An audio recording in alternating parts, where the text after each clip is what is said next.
രാഹുൽ മാങ്കൂട്ടത്തിൽ സമർപ്പിച്ച മുൻകൂർ ജാമ്യ ഹർജി നാളെ ഹൈക്കോടതി പരിഗണിക്കാനിരിക്കുകയാണ്. ജസ്റ്റിസ് കെ ബാബുവിന്റെ ബെഞ്ചാണ് ഈ ഹർജി പരിഗണിക്കുന്നത്. ബിനിലുണ്ട്. ബിനിൽ, വിവരങ്ങൾ എപ്പോഴായിരിക്കും? നാളെ തീർപ്പിന് സാധ്യതയുണ്ടോ? രതീഷ്, നാളെ തന്നെ ഒരു തീർപ്പിനുള്ള സാധ്യതയില്ല. സ്വാഭാവികമായും പ്രോസിക്യൂഷന് സർക്കാർ എന്താണ് പറയാനുള്ളത് എന്നത് കോടതിക്ക് കേൾക്കേണ്ടി വരും.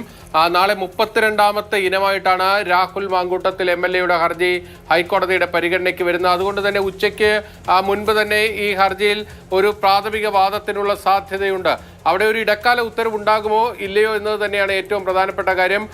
ഈ അറസ്റ്റ് തടഞ്ഞുകൊണ്ടുള്ള ഒരു ഉത്തരവിലേക്ക് പോയാൽ അത് രാഹുൽ മാങ്കൂട്ടത്തിന് ആശ്വാസകരമാകും.